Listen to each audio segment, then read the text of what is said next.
May binahagi dito ang nanay ng isang nakilala ng marami na Batanggenyang content creator na umano'y bagong tanim cellphone modus sa NAIA na ipapahiya ka sa publiko at pagbibintangan kang magnanakaw. Hindi lang tanimbala ang nangyayari ngayon, tanim cellphone na din. So ano yung gusto nyo? Ha? Kailangan nyo ng pera? Mambudol kayo? Sabutahin nyo yung taong kaya ninyo sabutahin? So ngayon nananawagan ako sa Cebu Pacific na ilabas ninyo or tulungan ninyo na may ilabas yung CCTV na yan dahil yun lang ang magpapatunay kung sino talaga ang kumuha ng cellphone na yun at kung paano yun napunta sa bag ng anak ko. So ito nagbabakasakali lang ako na sana makarating tong video na to doon sa mag-asawa na nagpahiya at nag-akusa sa anak ko doon sa NAIA noong Monday ng gabi. So sa you girl, Joanna, hindi ko na lang kukumplituhin kasi baka sumikat ka.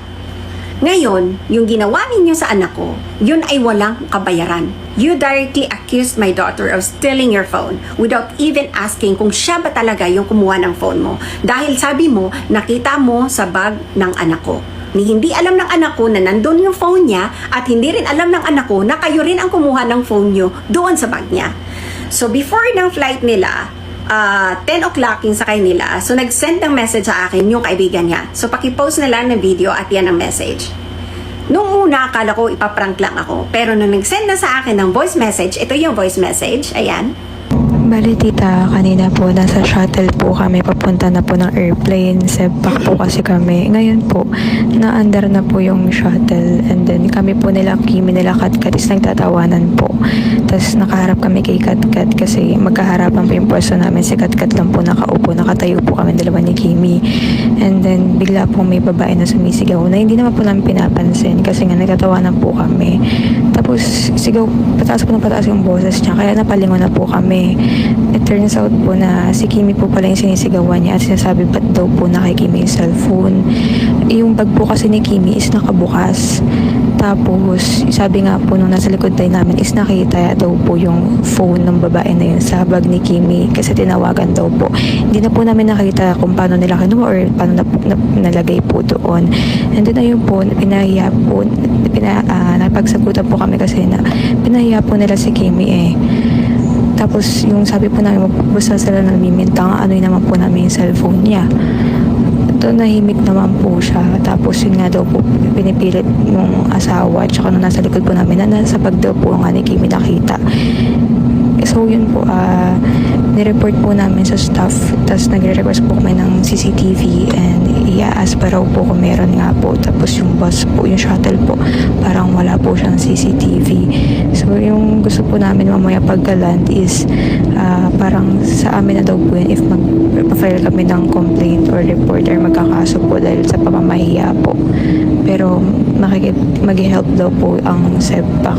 Later po, kakausapin daw po pag-take off ng sign, seatbelt sign po. Grabe po yung pagbibintang nila tita. Tapos talagang taas po yung boses ng babae. Kaya tinalakan din po namin sila.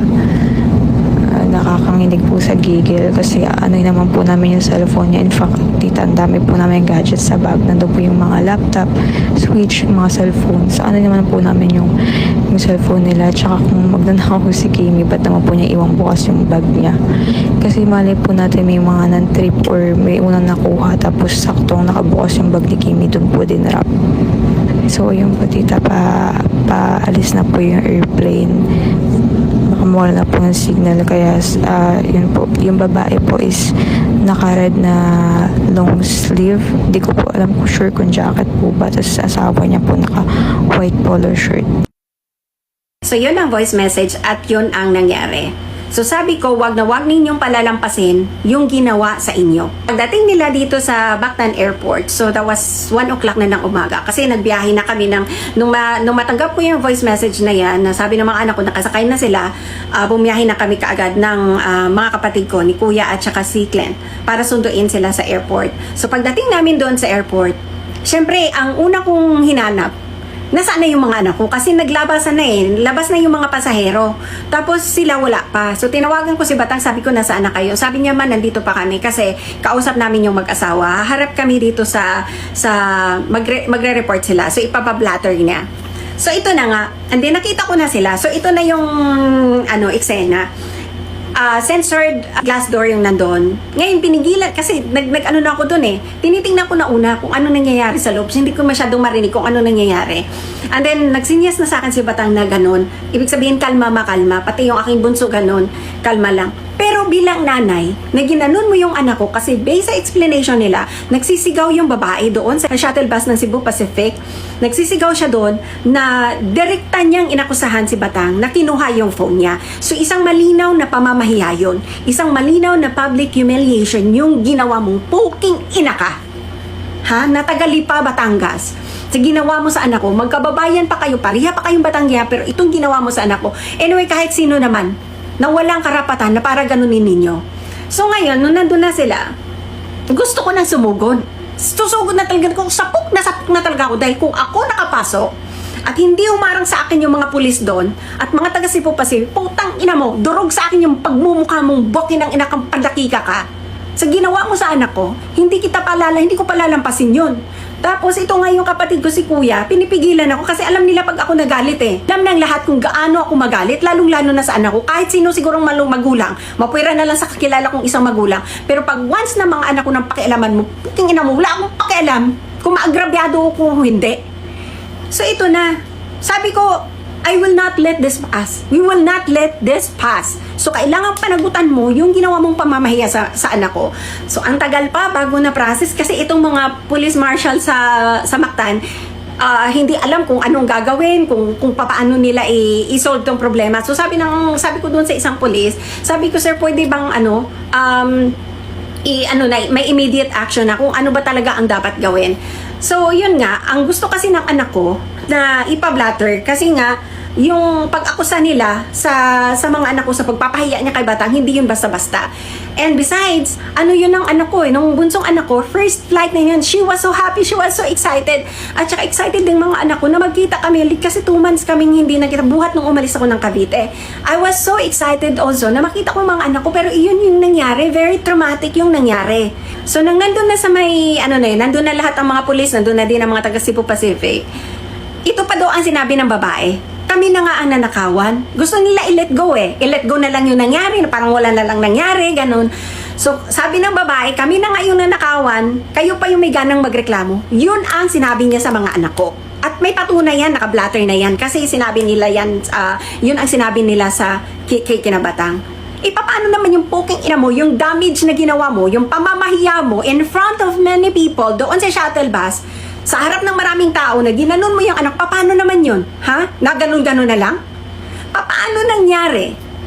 Kung inakusan mo or ikaw man ang magnanakaw, ha? Kung dumukot ka ng cellphone ng iba, the first thing that you should do is to turn off the phone. Tago mo yun sa kailaliman at patayin mo yun para hindi mag-ring. Pero ayon sa statement ninyo, bukas yung bag ng anak ko, pinaring ninyo, nakita ninyo doon sa bag ng anak ko. So, ang unang bumungad sa iyo, yung wallpaper ng maganda mong asawa na mukha na mong palakang napas mo, doon sa bag ng nakabuyang-yang na ganyan. Tapos nung makita ninyo, sabi nyo, kinuha nyo. So, hindi alam ng anak ko kung paano napunta sa bag niya at hindi rin alam ng anak ko kung paano ninyo kinuha.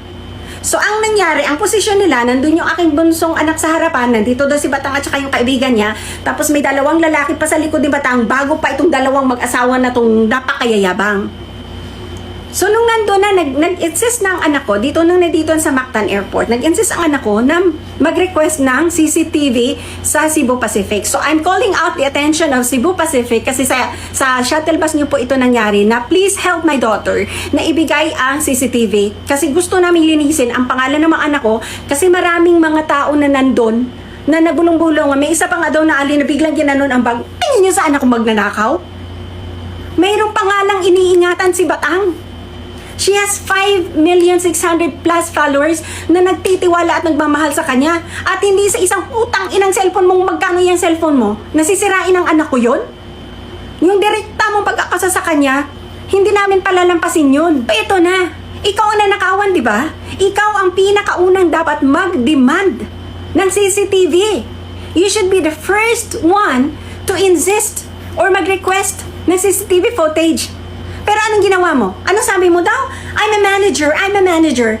Do you know how long it takes to request for a CCTV? Diniscourage mo pa ang mga anak ko? Diniscourage mo pa na hindi basta-basta kumuha ng CCTV footage? Eh, ikaw yung nanakawan, di ba? Dapat ikaw yung mag-demand. Pero nabaliktad, ang mga anak ko nag-demand ng CCTV kasi gustong patunayan ng mga anak ko at ihampas din sa putang ng pangit mong pagbumukha yung pag-akusa mo sa kanila. Ganon kabaho ang puwaki ng bunganga mo. Kaya sana makarating sa'yo tong video na to. Tapos nandun na kami sa opisina kasi nagpa-blatter na si Batang. So lahat na doon, in-explain na ni Batang ganyan. Nandun kayo, di ba? Tinitigan ko kung hindi kayo makatingin sa akin.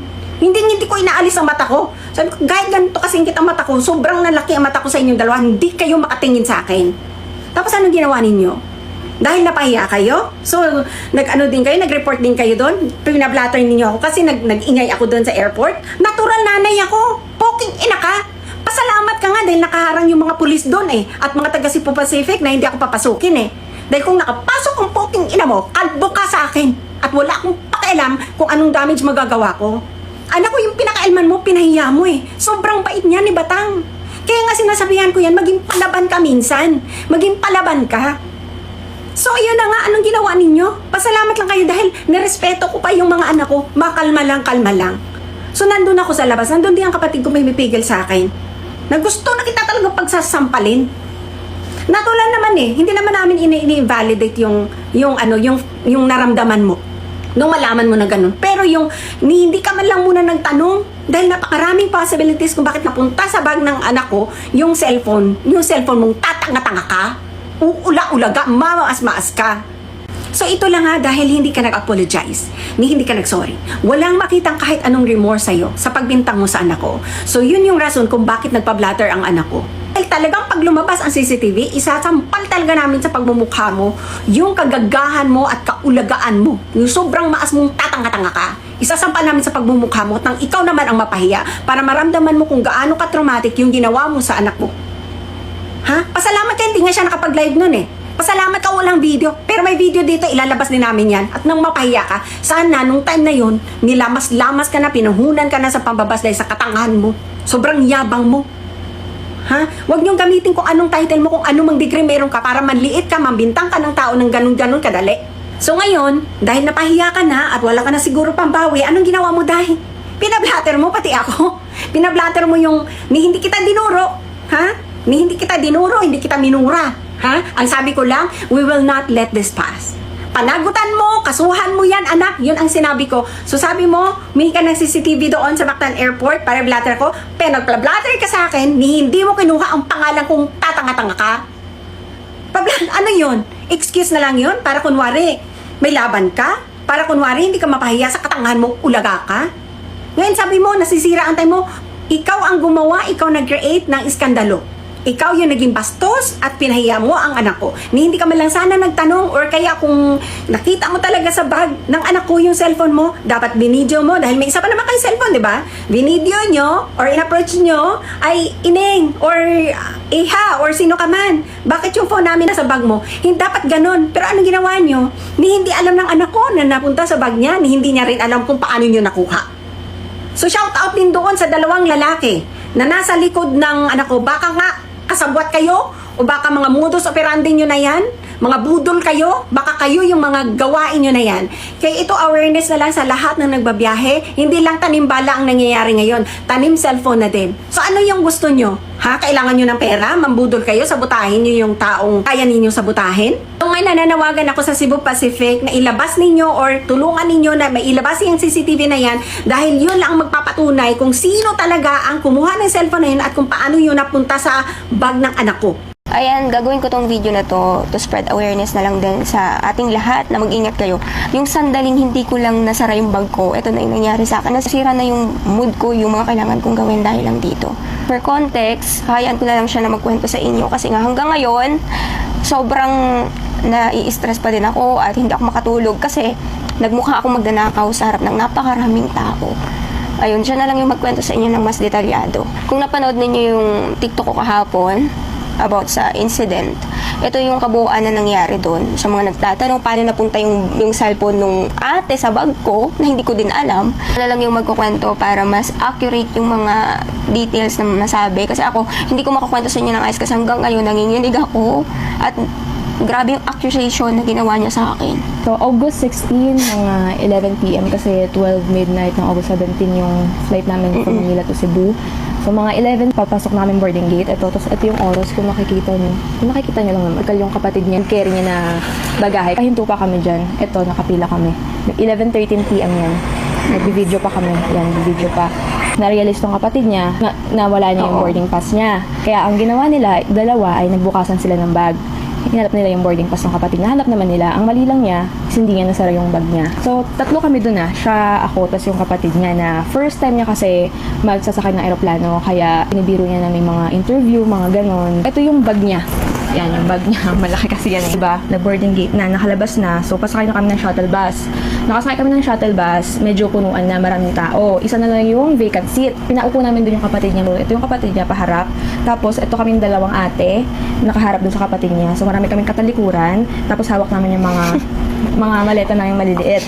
Kasama na to, shoulder bag na nakaganyan. So, tatawanan kami. Pero yung tawanan naman namin is yung kami-kami lang, nag-uusap, normal na nagbibiruan, ganyan habang nasa biyahe. So, habang nag-uusap kami, may naririnig kami sa background namin na parang may sumisigaw. Pero hindi namin siya, wala kaming pakialam nung una kasi pakialam sa mga business nila, kung ano man yun. Kaso nung palakas ng boses na, bakit nasa bag mo yung, nasa bag mo yung cellphone ko? Parang ilang beses niya yun, sinisigaw. Pero yung unang hindi malinaw kasi nag-uusap-usap kami. Nung lumakas na talaga, napalingon kami. Napalingon na Ako muna yung napalingon. Kasi ang ingay, eto yung spacing namin. Ito yung couple kasi sila. Tapos sa likod ko may dalawang lalaki. Tapos may isang ate dito. Tapos andito kami sa pinaka-side. Ngayon, doon ako nakatingin sa mga kasama ko. Siyempre, ba't ako titingin sa kanya? Ngayon. So, ang nangyari, ang ingay ni ate. Ang ingay. Na para bang, sabi ko, ay baka may kaaway to sa ate. Hindi ko pinapansin. Ngayon, so, lumalakas yung boses niya. Ano sabi niya? Basta galit siya, napasigaw na, bakit nasa bag mo yung cellphone ko? Ganon, galit na galit siya. Na kaya, napalingon din ako, sabi ko, sino kaaway nito? Nagulat talaga Nagulat ako na sa ganito kanya yung expression ko, sabi ko, bakit mo mapupunta sa bag ko yung Sabi cellphone niya, sa bag mo nakuha sa'yo Nakuha daw sa kanya. Tapos yung dalawang lalaki na pagitan namin sa bag yung couple, kiniklaim din nila na nakuha nga raw sa phone. Na hindi namin nakita kung paano napunta sa bag niya at kung paano rin nila nakuha, hindi namin naramdaman. Ang sabi nila, tinatawagan daw nila, nagre-ring daw nearby at hinanap nila yung sound. Tapos yun nga, pagka nakita daw nila dito, yung lock screen daw kasi. Kumbaga parang sa likod ata, di ba? Parang dinay mo pa nung kuya yan, parang nakita nila. Pero sa likod Yan, ganyan. Parang Kasi nakaganyan nakita daw niya yung lock screen. Tapos natunog na raw. Tapos syempre, since nakita na nga daw nila, yung first response daw na is kinuha nila. Tapos doon lang nag-react yung babae, nung nakuha na nila. Hindi rin naman namin alam kasi nagkukwentuhan kami. Tapos yun nga, syempre sumagot kami kasi nga, wala naman talaga kaming, lalo na siya, wala naman talaga siyang alam. Ako, sumagot talaga ako kasi pag nanahimik ka doon, ang mangyayari nun, parang inaano mo parang tahimik ka. Sige, parang kiniklaim mo na kinuha mo kasi guilty ka. Ngayon sabi ko, bakit mo mapupunta sa bag ko yung cellphone nyo? Ako hindi ako palaga doon talaga. Sa parang, naano na lang ako kasi sobrang daming tao nakatingin sa akin na parang, uy, magnanakaw, ganun. Also, syempre, lalo ngayon, maraming incident sa airport, yung mga nang planted items sa bag ng, kahit di naman talaga sa kanila, di ba, tanimbala or droga. Malay mo, yan, may mga nauna na kumuha. Then, since open yan, baka nilusot doon, nakalagay yan dyan. Ito yung laptop namin nakalagay dyan, Yung iPad ko na ginagamit namin ngayon pang video. camera at cellphone din yan. Ito. Simula nung sumagot, sabi namin, wag kayong basta-basta namimintang, malay nyo, may dyan, may natitrip, ganyan-ganyan, nanahimik silang couple. Tingin mo kung magnanakaw ako, bakit ko igaganyan yung Kaya, cellphone? ayun Hindi nga, display at hindi ko papatayin na mag-ring. Kung magnanakaw, di ba, dapat tagong-tago, tapos pinakailalim. Tapos Oo. sinong tao magnanakaw na ganyan lang, makikita ka agad, tapos hindi pa isasara yung bag, di ba? Oo. Ganyan yung explain namin doon sa couple na yun. Pero yun nga, nung pagbaba, parang nagmamadali sila, nauna sila, umakit ng airplane. Tapos yung paakit na nga, kinausap namin yung staff ng SEDPAC. So, nag-ask kami kung paano, nag-request kami kung may CCTV ba sa shuttle bus, kasi yun nga na akusahan siya na nagnakaw. Gusto namin magkalinawan kung paano nangyari yun. Baka mamaya may modus to, kasi hindi naman biro yung nangyari sa kanya, basta-basta ganon, di ba? Kaya ang sabi ng SEDPAC is, nireport naman daw nila sa RS nila, tapos, since ayaw din naman namin mag-cause ng delay sa ibang mga pasahero, sabi na lang namin is, since nakausap kami ng RS, magre-request kami ng CCTV, tapos parang i-handle na lang pagkalandang sa Cebu. Tapos yun naman, sabi naman nila, pagbaba, lumapit lang doon sa mga help desk doon is since na-heads up naman na daw about doon sa incident nga. Iko-comfort namin daw yung couple, is sa amin na daw yun at pati yung pagreklamo sa kanila. Kaya yung Nung pag-land nga namin sa Cebu is inantay namin sila makababa. Nauna kasi kami bumaba kasi mas harap yung seat namin. Inantay namin sila, in-approach namin sila na maayos na sinabi namin, "Sir, gusto po namin kayong makausap tungkol sa nangyari kanina." Tapos yun, asking na paano nila nasabi, anong ano nila, basahan nila. Tapos yun nga, in-explain nila na, kasi ma'am, Dinedemo niya pa kung paano. Basta parang ini-insist talaga nila. Nasa bag ko talaga nakuha yung phone. So, yun nga, parang sabi nga nila, kasi nga ma'am, nakita nga po sa bag nyo. Sabi ko, paano, saan po ba nawala yung, yung phone niya? Sabi, pagsakay namin ng bus, nasa amin pa, sabi nilang ganon. Bigla na lang daw nawala. And then, nung tiyatawagan nga, eto, parang hindi na naman naganyan. Isipin nyo ha, napakabilis ng mga pangyayari dun sa bus na parang kailangan ko pa ng extra effort kasi malayo siya eh. Kung dudukutin ko yung cellphone niya, kailangan ko pang gumano. Na-explain nga namin sa kanya, ma'am, kasi maraming pwedeng posibilidad kung paano nag-end up tong phone nyo sa bag niya nang di rin niya alam. Kasi maraming nga yung mga ganyang modus-modus, di ba? Tapos, sabi namin, bakit kayong magnanakaw? May sarili po kaming pera, hindi naman sa pagmamayabang, may sarili kayong mga gadgets. Ito pa nga po, punong-puno ng gadgets yung bag namin. Ba't naman po namin kukunin yung phone nyo? Tapos parang, kasi nga parang in-explain niya na yung reaction niya, ganun, kasi nga nanakawan siya. Sabi ko, okay, sige, naiintindihan naman yun. Pero yung bang magpakumbaba sila, ay sige, sorry kung ginawa para talaga kayo, parang sabay nating i-review mga CCTV. Ganun. Parang walang ganun. Kaya sabi ko, ganito na lang po. Sige, pumunta po tayo doon since mag-file po kami ng report at para makahingi din po ng copy ng CCTV. Parang na-trigger sila, parang, sige, parang ganun yung dating. Sabi ko, sige po, tara po sa ano. So, pagdating doon, paglabas namin, medyo ang hirap din ha. Pumunta ako sa help desk ng PNP, walang tao. Kaya napadpad ako doon sa parang ng SEBPAC. Doon, tinulungan nila ako mahanap yung sa PNP. Tapos tinawag naman nila, may lumapit naman na police. Tapos, yun nga, nag-explain sila. Tapos parang yung couple, yung babae, na parang kami na nga itong nanakawan. Hindi, ganito muna yung nangyari nun. May lumapit sa amin na police. Tapos, parang sabi ng police, ay, maliit lang to. Parang ganun sabi ng police, maliit lang to. Baka pwedeng pag-usapan. Sabi namin na, hindi po kasi basta-basta yung pagbintang na nangyari at napahiya po yung tao. Ganon yung sabi namin. Parang sabi ng couple, okay naman na daw sila, kaya daw nila i-let go na sa kanila yung cellphone. Sabi ko, ay nabalik naman daw sa kanila yung phone. Sabi na, yung phone nyo na ibalik. Pero yung pagpapahiya nyo dun sa tao na kasama ko, mababalik nyo ba?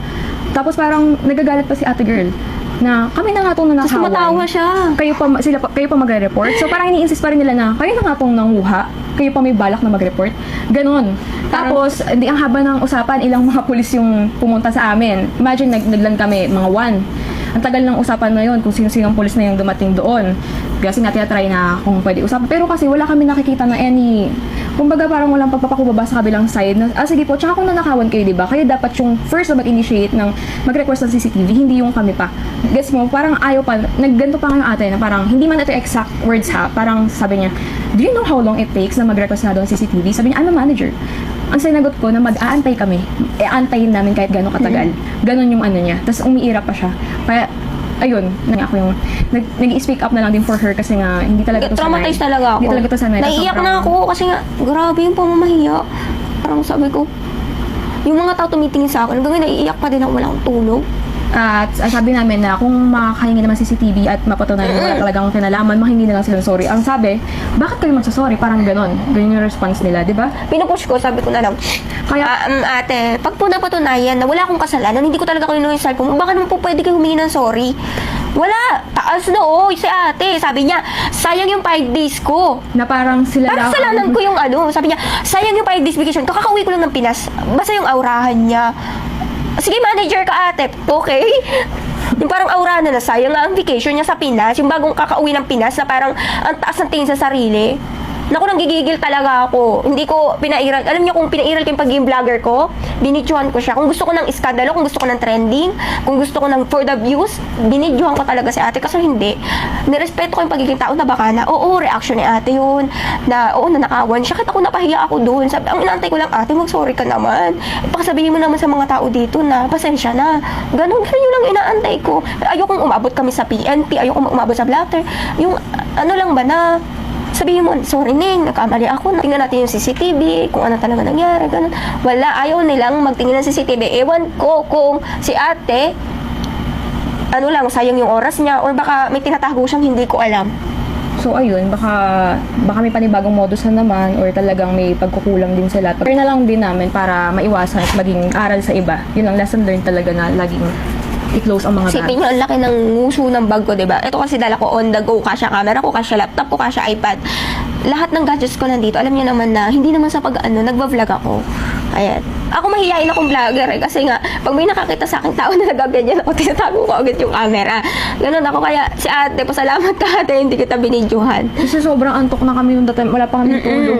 Wala kami forward tulog. namin pag land ng Cebu, papasundo kagad, matutulog na kagad. Kasi hindi yun nangyari. Nabot kami hanggang Alas 5. Imagine mo, alauna hanggang alas 5 kami dun sa airport.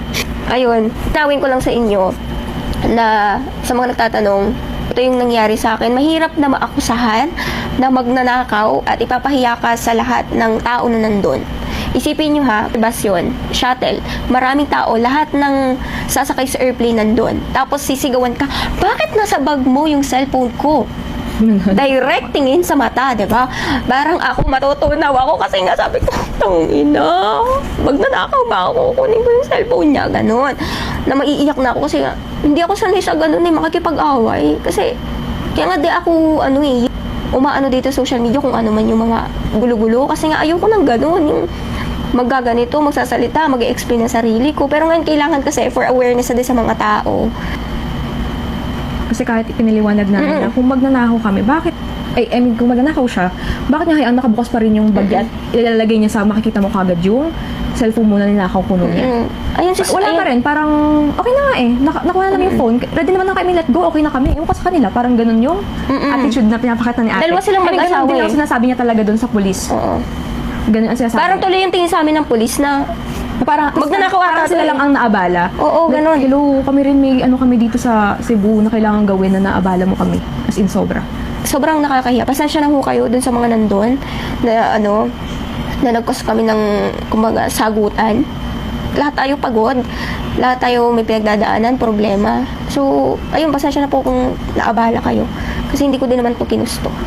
Ayun lang, doble ingat kayo. Hindi ako naghahangat ng atensyon or anuman. Akin lang for awareness. At sana, mag-ingat kayo. Isaran nyo lagi yung bag nyo.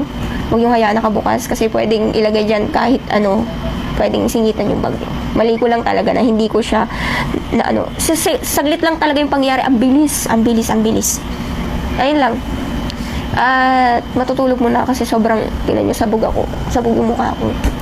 Isa lang talaga ang way para matapos or matuldukan ang issue na ito na dapat i-review ang CCTV kung ano talaga ang tunay na nangyari.